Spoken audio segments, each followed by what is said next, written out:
In this video, we are going to discuss about CSV file. After watching this video, the doubts which are related to the CSV file get cleared. So let's get started. तो CSV का जो full form होता है इसका मतलब क्या होता है, कॉमा सेपरेटेड वैल्यूज। ठीक है, अब देखो यहाँ पे बताया CSV stands for comma separated values. इसमें जो हमारी फाइल्स जो डेटा होता है वो कैसे होता है, जैसे टेक्स्ट फाइल में डेटा होता है वो ह्यूमन रीडेबल फॉर्म में होगा, उसको हम रीड कर पाएंगे। जैसे बाइनरी फाइल में था, वहाँ पे डेटा हमारा रीडेबल फॉर्म में नहीं था, वो मोर सिक्योर थी as compare to text file. पर CSV फाइल का जो डेटा है वो रीडेबल फॉर्म में होता है। ठीक है, इसमें मोस्टली जो डेटा स्टोर होगा वो हमारा वो टेबुलर फॉर्म में स्टोर किया जाता है, जैसे हम एक्सेल शीट के अंदर या स्प्रेडशीट के अंदर अपना, और डेटाबेसिस के अंदर जैसे डेटा को स्टोर करते हैं वैसे ही हमारा CSV फाइल में भी होगा। अब CSV मैंने आपको बताया क्या है, कॉमा सेपरेटेड वैल्यू। इसमें जो भी हमारी वैल्यूज होंगी उसके बाद एक डिलिमिटर आएगा जो वैल्यूज को सेपरेट करेगा, और वो जो डिलिमिटर होता है हमारा बाय डिफॉल्ट क्या होता है, हमारे पास कॉमा होता है। ठीक है, ऐसा ज़रूरी नहीं है कि वो हर बार कोमा ही होगा, आप कुछ भी डिलिमिटर लगा सकते हो, जैसे हम कॉलन लगा सकते हैं, टैब दे सकते हैं, पाइप लगा सकते हैं, कॉलन्स लगा सकते हैं। पर अगर आप कुछ मेंशन नहीं करोगे तो बाय डिफ़ॉल्ट क्या होगा, वो कॉमा होगा। ठीक है, अब यहाँ से एग्जाम में हमारा एक 4 मार्क्स का क्वेश्चन आएगा। अब किस टाइप के क्वेश्चन आएंगे वो हम अपनी नेक्स्ट वीडियो में डिस्कस करेंगे। इस वीडियो में हम जितने भी CSV फाइल से रिलेटेड कंसेप्ट हैं उनको डिस्कस करेंगे। अब एडवांटेज क्या है CSV फाइल का, इनको क्रिएट करना इजी है। अगर हमारे पास बहुत लार्ज अमाउंट ऑफ डेटा है तो उस लार्ज अमाउंट डेटा को स्टोर करने के लिए हम क्या करते हैं, अपनी CSV फाइल का यूज़ करते हैं। ठीक है, नेक्स्ट है हमारे पास, जो हमारे पास CSV फाइल है उसको यूज़ करने के लिए मुझे क्या करना पड़ेगा, पहले एक अपना मॉड्यूल इंपोर्ट करना पड़ेगा अपने प्रोग्राम के अंदर, जिसका नाम क्या है, CSV। तो हम पहले अपने प्रोग्राम में लिखेंगे इंपोर्ट CSV। ठीक है, इस मॉड्यूल के अंदर जो CSV मॉड्यूल है वो हमें क्या देता है, दो तरह के ऑब्जेक्ट्स प्रोवाइड करेगा, एक रीडर ऑब्जेक्ट देगा, एक राइटर ऑब्जेक्ट देगा। इस रीडर और राइटर ऑब्जेक्ट की हेल्प से हम क्या कर पाएंगे, अपने रीडर की हेल्प से CSV फाइल के डेटा को रीड कर पाएंगे, और राइटर ऑब्जेक्ट की हेल्प से हम क्या कर पाएंगे, अपनी CSV फाइल्स को राइट कर पाएंगे। और ये दोनों ऑब्जेक्ट किसके अंदर होते हैं, हमारे पास CSV मॉड्यूल के अंदर है। तो जब भी आपको मॉड्यूल यूज़ करना होता है, तो मैं पहले भी आपको बता चुका हूँ कि हम क्या करते हैं, मॉड्यूल को इंपोर्ट करते हैं। तो पहली लाइन जो आप CSV फाइल प्रोग्राम्स में लिखोगे वो क्या लिखोगे, आप अपना इंपोर्ट CSV। उसके बाद हम क्या करेंगे, जो अपनी CSV फाइल्स हैं उनको ओपन कैसे करेंगे। तो जैसे हमने टेक्स्ट और बाइनरी अपनी टेक्स्ट और बाइनरी फाइल को ओपन किया था, वैसे ही सिंटेक्स किसका होगा, हमारा हमारी CSV फाइल्स को ओपन करने का होगा। तो पहले क्या बनाएंगे, अपना फाइल ऑब्जेक्ट बनाएंगे, यहाँ मैं भूल गया हूँ लिखना। उसके बाद हम क्या लिखेंगे, अपना ओपन फंक्शन लिखेंगे। ओपन फंक्शन लिखने के बाद हम क्या देंगे, अपनी फाइल का नेम देंगे। और यहाँ पे फाइल का जो एक्सटेंशन होता है वो क्या होता है, .csv। जैसे हमारी टेक्स्ट फाइल में क्या था, .txt था, बाइनरी फाइल में .dat था, इसमें क्या होगा, .csv होगा। और बाइनरी फाइल में तो हमने WB और RB यूज़ किया था। ठीक है, बी यहाँ पे क्या स्टैंड करता है, बाइनरी फाइल से। और जो हमारी टेक्स्ट फाइल थी उसमें रीड के लिए W और राइट के लिए हमने क्या यूज़ किया था, R। तो जो हमारी टेक्स्ट फाइल के हमारे क्या थे, मोड्स थे, राइट मोड और रीड मोड, वही सेम हम किसके लिए यूज़ करेंगे, अपनी CSV फाइल्स के लिए यूज़ करेंगे। तो अगर मैं फाइल को अपनी राइट मोड में ओपन कर रहा हूँ तो उससे क्या होगा, अगर फाइल एग्जिस्ट नहीं करता तो न्यू फाइल क्या होगा, क्रिएट हो जाएगा। अगर फाइल पहले से एग्जिस्ट करता है तो अगर मैं उसको राइट मोड में ओपन करूँगा फाइल को, तो उससे क्या होगा, उसका जो प्रीवियस डेटा है वो न्यू डेटा से क्या हो जाएगा, ओवर राइट हो जाएगा। राइट, और अगर हम फाइल को रीड मोड में ओपन कर रहे हैं तो उसमें क्या होगा, आप फाइल को का जो कंटेंट है या जो डेटा है उसको रीड कर पाओगे। सिंटेक्स वही रहेगा, फाइल हैंडल का नाम देना है आपने या फाइल ऑब्जेक्ट लिखना है, उसके बाद इक्वल टू का साइन, ओपन फंक्शन यूज करोगे, फाइल का नेम दोगे और अपने मोड का नेम दोगे। फिर जब आपका पूरा ऑपरेशन खत्म हो जाएगा तो आप फाइल को क्या करोगे, क्लोज करोगे। और फाइल को क्लोज करने के लिए हम क्या लिखेंगे, फाइल हैंडल का नाम .close फंक्शन का यूज करेंगे, जैसे हमने अपनी CSV फाइल और बाइनरी फाइल में किया। अब नेक्स्ट है, आप CSV फाइल को कैसे राइट करोगे। तो CSV फाइल राइट जब आप करोगे तो उसके लिए पहले आपको क्या करना पड़ेगा, अपना राइट ऑब्जेक्ट क्रिएट करना पड़ेगा। और राइट ऑब्जेक्ट क्रिएट करने के लिए आप क्या लिखोगे, राइट ऑब्जेक्ट को एक नेम दोगे। ठीक है, जैसे मैंने दिया राइट ऑब्जेक्ट का नेम, कोई भी नेम दे सकते हो आप, कोई भी वेरिएबल ले सकते हो यहाँ पे। फिर आप इक्वल टू का साइन लगाओगे और फिर आप क्या लिखोगे, CSV dot writer, CSV dot writer. और जो राइटर आप ये फंक्शन यूज कर रहे हो, इसके अंदर आप अपने फाइल हैंडल का नाम लिखोगे, ठीक है, जो फाइल ऑब्जेक्ट आपने बनाया। जैसे फॉर एग्जांपल अगर मैं अपना राइट ऑब्जेक्ट बना रहा हूँ डब्ल्यू के नाम से, तो हम लिखेंगे W is equal to CSV dot writer, और जो फाइल हैंडल मैंने ऊपर बनाया था वो किस नाम से बनाया था, एफ नाम से, तो यहाँ से हम क्या बनाएंगे, एफ यहाँ पे डाल देंगे। तो इससे क्या होगा, हमारा एक राइट ऑब्जेक्ट क्रिएट हो जाएगा, और वो राइट ऑब्जेक्ट का नाम क्या है, डब्ल्यू। और जब हम इस राइट ऑब्जेक्ट को यूज करके ही हम अपनी फाइल के अंदर क्या कर पाएंगे, जो CSV फाइल्स है उनके अंदर डेटा को राइट कर पाएंगे। अब राइट करने के लिए हमारे पास दो फंक्शन है, एक राइट रो फंक्शन है, एक राइट रोज फंक्शन है, ठीक है। तो राइट रो क्या करेगा, आपके पास एक टाइम पे एक सिंगल रो को आपकी फाइल में राइट करेगा, और ये जो आपका राइट रो है ये डेटा को लिस्ट की फॉर्म में लेता है। और राइट रोज जो है वो क्या करेगा, एक टाइम पे मल्टीपल रोज को आपकी फाइल के अंदर राइट करेगा, और ये भी इनपुट किसको लेता है, आपकी लिस्ट की फॉर्म में लेगा। और इनका सिंटेक्स क्या बनेगा, जो हमने अपना राइट ऑब्जेक्ट बनाया उसका नाम लिखेंगे, और राइट रो, अगर मैं एक सिंगल रो अपनी एक टाइम पे अपनी फाइल के अंदर राइट कर रहा हूँ तो हम क्या लिखेंगे, राइट रो लिखेंगे। और अगर एक से ज़्यादा लिखनी है तो फाइल ऑब्जेक्ट का नेम राइट रो की जगह आप क्या लिखोगे, राइट रोज लिखोगे, ठीक है। अब है नेक्स्ट रीड, कि फाइल से हम कैसे अपने डेटा को रीड करेंगे। तो रीड करने के लिए आप क्या लिखोगे, अपना CSV डॉट रीडर फंक्शन का यूज करोगे, और रीडर फंक्शन की हेल्प से क्या कर पाओगे, आप अपनी फाइल के डेटा को रीड कर पाओगे, ठीक है। अब ये है मेरे पास एक न्यू लाइन आर्ग्यूमेंट, इसको मैं अभी आपको प्रैक्टिकल की हेल्प से करके दिखाऊंगा, अभी ऐसे आपको ये समझ नहीं आएगा, तो एक प्रैक्टिकल करके देखते हैं। तो पहले मैं क्या करता हूँ, अपना मैंने पाइथन आइडियली ओपन कर लिया, ठीक है। अब पाइथन आइडियली में मैं पहले अपना राइट ऑपरेशन आपको करके दिखाऊंगा, वहीं पे हमारा न्यू लाइन का जो कंसेप्ट है वो आएगा। तो सबसे पहले मुझे क्या करना है, इंपोर्ट करना है किसको, अपनी CSV फाइल को, सॉरी मॉड्यूल को अपने प्रोग्राम के अंदर। तो मैंने लिखा इंपोर्ट CSV। अब मुझे फंक्शन की हेल्प से करना है, तो मैंने एक फंक्शन क्रिएट कर लिया डेफ राइट के नाम से, ठीक है। इस फंक्शन की हेल्प से हम क्या करेंगे, अपनी फाइल के अंदर CSV फाइल के अंदर डेटा को राइट करेंगे। अब फाइल को ओपन करेंगे, तो फाइल को ओपन करने के लिए आपको क्या करना है, फाइल हैंडल क्रिएट करना है, फाइल ऑब्जेक्ट क्रिएट करना है, जो मैंने एफ के नाम से ले लिया, और मैंने लिखा ओपन। और मैंने अभी कोई फाइल क्रिएट नहीं की है, मैं फाइल को राइट मोड में ओपन करूंगा तो ऑटोमेटिकली जो मेरी फाइल है वो क्रिएट हो जाएगी। तो मैं ले रहा हूं यहाँ पे एम्प्लॉय डॉट CSV, ठीक है, और मैंने फाइल को अपना राइट मोड में ओपन कर लिया। तो अगर फाइल एग्जिस्ट करती होगी तो उसी फाइल में डेटा राइट हो जाएगा, अगर फाइल एग्जिस्ट नहीं करती है तो न्यू फाइल जो है वो हमारी क्रिएट हो जाएगी, ठीक है।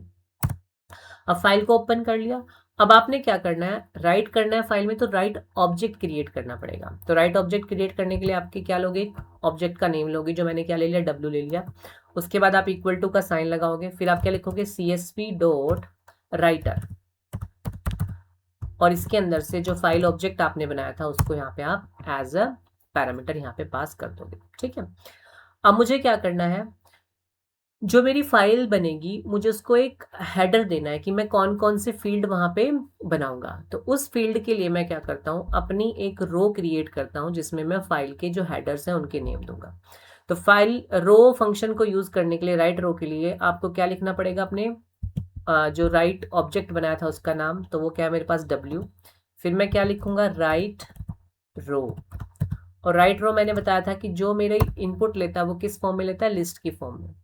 तो मैं एक एम्प्लॉय की डेटा बनाऊंगा, तो मैं वहां पे फील्ड ले रहा हूँ, मैंने ले लिया employ ID, EMP ID, employ ID ले लिया एक फील्ड, एक ले लिया मैंने उसका नेम, ठीक है, और एक ले लेते हैं उसकी सैलरी, ठीक है। डिपार्टमेंट लेना है या कुछ और भी आप लेना चाहो ले सकते हैं, बट मैं अभी छोटा टेप आपको एक फाइल क्रिएट करके दिखा रहा हूँ, इसलिए मैं फील्ड क्या ले रहा हूँ, कम ले रहा हूँ। और ये मैंने किया अपना जो राइट रो फंक्शन है उसको बंद किया, ठीक है। अब हमारे पास क्या होगा, एक हेडर क्रिएट हो जाएगा जिसमें पहला फील्ड क्या आएगा, हेडिंग जो आएगा एम्प्लॉय ID, दूसरी हेडिंग आएगी नेम, और तीसरी हेडिंग आएगी सैलरी। अब मुझे क्या करनी है, इस एम्प्लॉय ID की, नेम की और सैलरी जो है ये यूजर से वैल्यूज इनपुट करानी है। तो उसके लिए मैंने क्या किया, लूप का इस्तेमाल किया, और मैं लूप यहाँ पे क्या कर रहा हूँ, अपना वाइल लूप इसको ट्रू रख दिया हमेशा के लिए, ठीक है, कब तक, जब तक हम इसको ब्रेक नहीं करते। तो अब मैंने एक वेरिएबल लिया आई में मैं क्या करूंगा, अपना एम्प्लॉय ID स्टोर कराऊंगा। तो इसका टाइप ले लिया मैंने इंट, और मैंने लिखा इनपुट एंटर ID, ठीक है, यहाँ से मैंने आईडी एंटर करा ली यूज़र से रिक्वेस्ट करके। एक लेता हूँ मैं एन में हम क्या स्टोर कराएंगे, अपना नेम, और नेम मेरा जो है वो स्ट्रिंग टाइप का है, तो इसलिए मैं लिख रहा हूँ इनपुट एंटर नेम, राइट। उसके बाद अब क्या चाहिए मुझे, सैलरी, तो उसके लिए वेरिएबल ले लिया मैंने एस, और मैं सैलरी जो है वो इंटीजर टाइप की होगी, तो यहाँ मैंने लिखा इंट इनपुट और एंटर सैलरी। ठीक है, ये आपने सैलरी एंटर कर। अब जितने भी मैंने ये अपने वेरिएबल्स लिए हैं, मैं इनकी क्या करूँगा, एक लिस्ट क्रिएट कर लेता हूँ। तो डी नाम से मैंने एक लिस्ट बना ली, जिसमें क्या जाएगा मेरे पास, आई जाएगा, और क्या जाएगा, एन, और क्या जाएगा, एस। ठीक है, ये एक लिस्ट मैंने बना ली। अब इस लिस्ट को क्या करेंगे, हम अपनी फाइल के अंदर राइट कराएंगे। तो लिस्ट को राइट कराने के लिए आप क्या लिखोगे, फाइल ऑब्जेक्ट का नेम डब्ल्यू, एक एक रो एंटर करानी है तो मैं लिखूंगा राइट रो, और यहाँ से अपनी जो लिस्ट है इसको हम इसके अंदर पास कर देंगे। लिस्ट मेरी किस नाम से है, डी के नाम से, तो मैंने यहाँ से अपनी लिस्ट को यहाँ पे पास कर दी।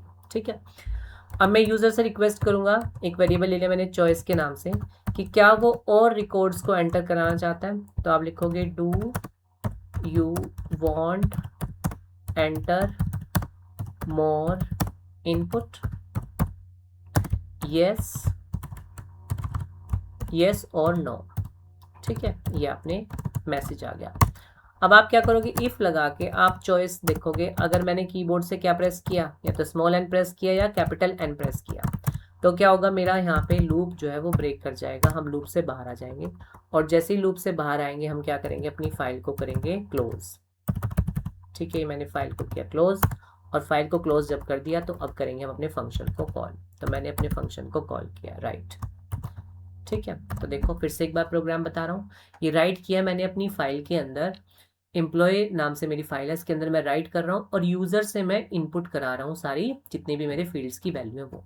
सबसे पहले हमने क्या किया, CSV मॉड्यूल को इंपोर्ट किया, उसके बाद फंक्शन को डिफाइन किया, फाइल को ओपन किया राइट मोड में। उसके बाद मैंने अपना राइटर का ऑब्जेक्ट यहाँ पे क्रिएट कर लिया, और ये जो ऑब्जेक्ट है इसके अंदर मैंने क्या की, अपनी जो मैं टेबल बना रहा हूँ उस टेबल का हेडर मैंने लिस्ट की फॉर्म में दे दिया कि मेरी टेबल में कौन कौन से फील्ड होंगे। एम्प्लॉय आईडी होगा, नेम होगा, सैलरी होगा। उसके बाद जितने भी मेरे फील्ड्स थी उन सब की वैल्यू मैंने यूज़र से एंटर कराई, और जितने वेरिएबल्स थे उनका एक लिस्ट क्रिएट कर लिया, और उस लिस्ट की जो वैल्यूज़ हैं उनको 1 बाय 1 करके मैं क्या कर रहा हूँ, अपनी फाइल के अंदर राइट रो फंक्शन की हेल्प से एक एक रो को अपनी फाइल के अंदर राइट करा रहा हूँ। और फिर मैंने यूज़र से चॉइस ली कि क्या उसको और रिकॉर्ड एंटर करने हैं। अगर वो वाई प्रेस करेगा तो वो और इनपुट्स दे पाएगा, अगर वो एन प्रेस करेगा तो लूप से हम बाहर आ जाएंगे कंडीशन को चेक करके। फाइल को क्लोज किया और फंक्शन को कॉल किया। अब इसको करते हैं रन। रन करने से पहले मुझे अपनी फाइल को सेव करना पड़ेगा, तो मैंने यहाँ पे लोकेशन ले ली डेस्कटॉप, और मैं फाइल सेव कर रहा हूँ अपनी aa.py के नाम से। ये मैंने फाइल को किया सेव।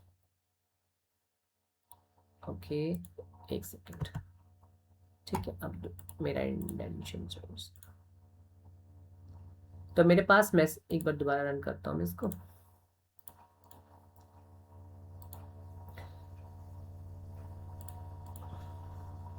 मैसेज आया एंटर एम्प्लॉय आईडी, तो मैंने एम्प्लॉय आईडी दे दी 1, नेम दिया मैंने राजू, और सैलरी दे दी मैंने 20,000। ठीक है, और रिकॉर्ड एंटर करने तो मैंने वाई प्रेस किया, फिर से उसने मेरे से दूसरी आईडी मांगी, मैंने 2 एंटर कराई, कामिनी मैंने नेम दिया, और सैलरी दे दी मैंने 40,000। ठीक है, अब वो कह रहा और रिकॉर्ड एंटर, तो मैंने फिर से यस कराया। एम्प्लॉय आईडी मैंने दी 3, नेम देते हैं यामिनी, और सैलरी दे दी मैंने 45,000। अब वो कह रहा है और रिकॉर्ड एंटर कराने हैं, चॉइस मांग रहे हैं मुझसे, तो मैंने अब नो प्रेस किया। तो जैसे ही नो किया हम, अब हमारा प्रोग्राम जो है वो टर्मिनेट हो गया, हम लूप से बाहर आ गए अपना, और प्रोग्राम सक्सेसफुली एग्जीक्यूट हो गया। अब देखते हैं कि कहाँ पे इसने फाइल को राइट किया। तो डेस्कटॉप पे देखो मेरे यहाँ पे एक एम्प्लॉय नाम से फाइल जो है वो क्रिएट हो चुकी है। अब जो बाय डिफॉल्ट इसकी टाइप होती है वो मेरी एक्सेल फाइल होती है। ठीक है, पर एक्सेल को खोलने से पहले मैं आपको दिखाना चाहूँगा एक चीज़। मैंने फाइल पे राइट क्लिक किया, और मैंने फाइल को ओपन किया अपना, ओपन विद नोटपैड। नोटपैड में मैंने फाइल को ओपन किया, तो आप देख सकते हो जितनी भी वैल्यूज हैं वो सारी किससे सेपरेट की गई हैं, कोमा से सेपरेट की गई हैं। आप यहाँ पे देख सकते हो जितनी भी वैल्यूज हैं वो बाय डिफॉल्ट किससे सेपरेट है मेरे पास, कॉमा से सेपरेट है। ठीक है, एक बार मैं इसको थोड़ा सा फॉन्ट साइज को इसके बड़ा करके दिखाता हूँ आपको। फॉन्ट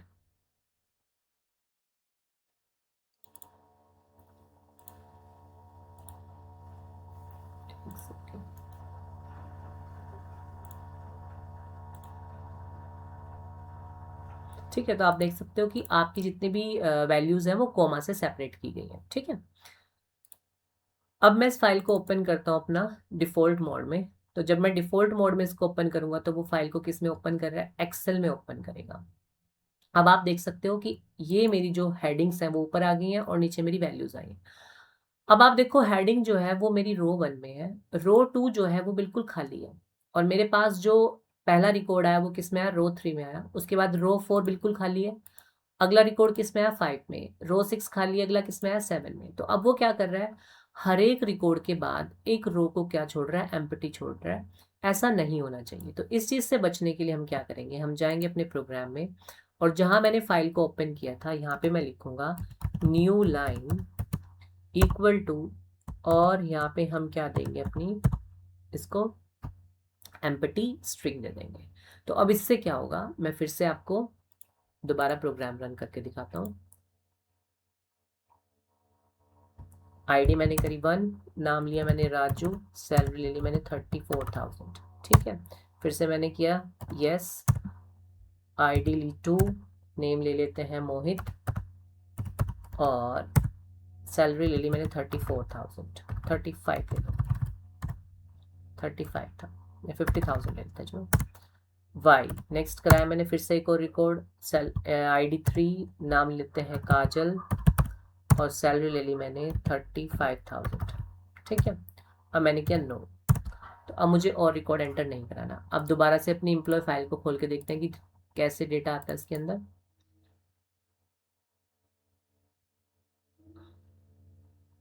अब देखो जो मेरी वो लाइन बीच में आ रही थी वो अब क्या हो गई, हट गई है। तो उस लाइन को हटाने के लिए हम क्या करते हैं, अपने न्यू लाइन का यूज करते हैं। ठीक है, तो यही हमारा टॉपिक जो रह गया था इसके अंदर, जो मुझे आपको बताना था, this one, new line argument. तो न्यू लाइन आर्ग्यूमेंट क्या करता है, हमारे पास जो नल स्पेसेस होते हैं उनको रिमूव करने का काम करता है। तो आई होप आपको जितने भी इससे रिलेटेड आपके टॉपिक्स थे सीएसवी से वो आपको क्लियर हो गए होंगे। अब नेक्स्ट वीडियो में हम अपना जो प्रीवियस ईयर क्वेश्चंस हैं उनको डिस्कस करेंगे कि कैसे फाइल के अंदर डेटा को राइट करेंगे। वैसे तो मैंने आपको बता दिया डेटा के अंदर डेटा को कैसे फाइल के अंदर राइट किया जाता है, और रीड कैसे करेंगे डेटा को वहाँ से। अगर डेटा की सर्चिंग करनी है तो वो कैसे होगी, तो वो नेक्स्ट वीडियो में हम डिस्कस करेंगे।